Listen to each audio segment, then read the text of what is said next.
दीनानाथ मंगेशकर रुग्णालयानं दिलेला जो अहवाल आहे ते खोटा असल्याचा अत्यंत मोठा आरोप भाजपचे आमदार अमित गोरखे यांनी केलेला आहे। उद्या मुख्यमंत्र्यांची भेट घेऊन याची कल्पना देणार असल्याचं सुद्धा ते म्हणतायत। डॉक्टर घैसास, डॉक्टर केळकर आणि सुहास भिसे यांचे कॉल रेकॉर्ड्स तपासावेत। महिलेला कॅन्सर असल्याची रुग्णालयाकडनं खोटी शंका उपस्थित करण्यात आल्याचं सुद्धा आता अमित गोरखे यांचं म्हणणं आहे। हा अहवाल खोटा असल्याचा आरोप भाजपचे आमदार अमित गोरखे यांनी केला आहे।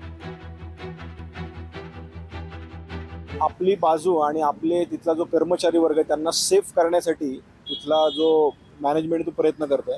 अहवालामध्ये एकतर असं म्हटलंय की त्या महिलेला कॅन्सर होता, कॅन्सरमध्ये गर्भधारणा होणं आणि ती 8 मिनिट टिकणं हे अत्यंत अवघड असं कुणीही सांगेल।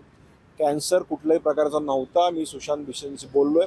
एक सिस्ट होती, जी सिस्ट काढली गेली आणि त्याचं ट्रीटमेंटही याच्या आधीचं मंगेशकर हॉस्पिटलमध्येच झालेलं आहे आणि ती सिस्ट काढल्यानंतर IVF-द्वारे ती प्रेग्नन्सी राहिली आणि 8व्या महिन्यात ते गर्भधारणा असल्याने 8व्या महिन्यात बाळंतपण करायचं असल्यामुळं ॲडमिट होण्यासाठी भिसे परिवार त्या ठिकाणी गेला होता।